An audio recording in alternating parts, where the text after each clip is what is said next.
জ্বালানি আমরা মানে সরকার হয়ে গেলেই কি আসলে সংকট অস্বীকার করার একটা প্রবণতা তৈরি হয় কিনা? ধরেন জ্বালানি মন্ত্রী তো বলছেনই, আজকে স্বরাষ্ট্রমন্ত্রীও সংসদে স্পষ্ট করে বলছেন জ্বালানি নিয়ে কোনো সংকট নাই, এবং তার সাপোর্টে তিনি বেশ কিছু পরিসংখ্যান দিয়েছেন। পরিসংখ্যান বলে আসলেও সংকট নাই, কিন্তু বাস্তবতা বলে সংকটটা তীব্র মাত্রার।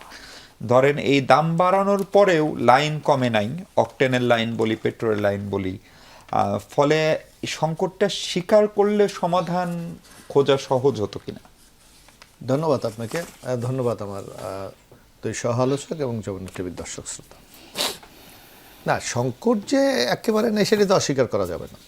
সংকট যেটা আমাদের পক্ষ থেকে, সরকার দলের পক্ষ থেকে বলা হচ্ছে সেটা হলো যে পর্যাপ্ত তৈল মজুদ আছে, এখানে কোনো অভাব নেই।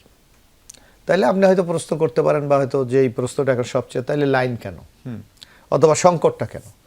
সংকট আমি মনে করি এখানে দুইটা, একটা হলো ব্যবস্থাপনা, আর একটা হলো মানুষের মধ্যে একটা অস্থিরতা আছে, প্যানিক যেটা আমাকে বলি। এই দুইটা জিনিস আছে। আপনি দেখেন প্রতিনিয়ত, আপনি তো একজন গণমাধ্যমের লোক, প্রতিনিয়ত আপনি দেখেন যে চট্টগ্রাম পোর্টে কিন্তু জাহাজ একটা পর একটা আসতেছে, একটা পর আসতেছে। তাইলে সংকট হওয়ার কথা না। হ্যাঁ, অনেকে বলে যে ইস্টার্ন রিফাইনিং বন্ধ করে দেওয়া হয়েছে, সেখানে মাত্র 15 থেকে 30%। তাও আবার আছে কি, আপনি যে ওইটা ক্রুড তৈলটাকে রিফাইন করতে, এটা আসলে সৌদি আরব এবং কাতার থেকে। এখন তো এই সরবরাহ লাইনটা বন্ধ হয়ে গেছে ওখানে যুদ্ধের কারণে। এই রিয়েলিটি তো আমাদের মানতে হবে। কিন্তু অন্যভাবে কিন্তু আমরা তৈল কালেক্ট করছি, প্রতিনিয়ত তৈল আসছে, তারপর সিঙ্গাপুর স্পট মার্কেট থেকেও কেনা হচ্ছে, তৈলের সংকট নাই। তাইলে এটা কি হচ্ছে? হ্যাঁ, কিছু কিছু তো এখানে আপনি যে ব্যবস্থাপনার কথা বললেন, সেই সংকটটা আসলে দেখভাল করার দায়িত্ব না, ব্যবস্থা আমি বলছি ব্যবস্থাপনা আমার কাছে যেটা মনে হলো, কারণ আমরাও তো গ্রামগঞ্জের থেকে আমরা আসছি, ভাই তো হয়তো মিলন ভাই বুঝবে। যেমন আপনি দেখেন, এখন সরকার একটা নিয়ম করেছে যে তৈলগুলি সরবরাহ করা হবে শুধু পেট্রোল পাম্প এই জাতীয় প্রতিষ্ঠানে। কিন্তু বাংলাদেশে এর বাইরে তো আনুষ্ঠানিক খাতে বহু তৈল, যেমন আপনার কৃষিতে লাগে, মাছ ধরায় লাগে, নানা ক্ষেত্রে লাগে। তারা তো এখন এই সিস্টেমের কারণে ডাইরেক্ট তৈলটা পাচ্ছে না, হয়তো কোনো মিডিয়ায় তারা কালেক্ট করছে, কিন্তু তাদের মধ্যেও তো একটা অস্থিরতা পাচ্ছে। যেমন আমি যে এলাকার বাসিন্দা, ধরেন যে এলাকা থেকে আমি এমপি হয়েছি, যে আপনি জানেন, আমি একেবারে টোটালি একটা রুলার বেজ এরিয়া, সমুদ্র সৈকতের এরিয়া। সেখানে আমাদের মূল সোর্স অফ ইনকাম হলো চাষ, ধান চাষ করা এবং মাছ ধরা। সেখানে আমি দেখছি এইটা তীব্র, কারণ ট্রলাররা ঠিকভাবে তৈল পাচ্ছে না।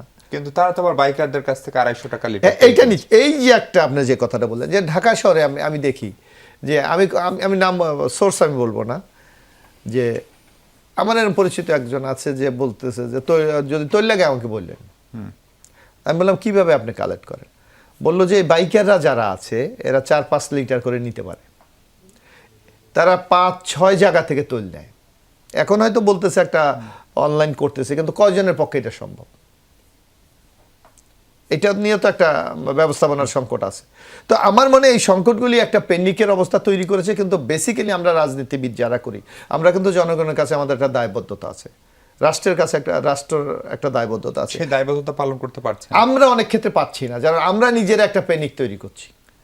মানে এই যে দ্বারা রাজনৈতিক জীবিতা, বরং উচিতটা কি এই ক্রাইসিসটাকে কিভাবে আমরা ফেস করি? কারণ এই ক্রাইসিসটা আমাদের তৈরি করা না, এটা বৈশ্বিক একটা গ্লোবাল ক্রাইসিস।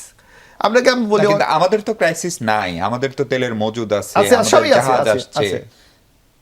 তারপর আপনি দেখেন, এখন ধরেন এর মধ্যে সরকার বাধ্য হয়ে কিন্তু তৈলের দাম বাড়িয়েছে, কারণ আপনি জানেন এর আগে বলা হয়েছে প্রতিদিন 167 কোটি টাকা আমরা ভর্তুকি দিচ্ছি।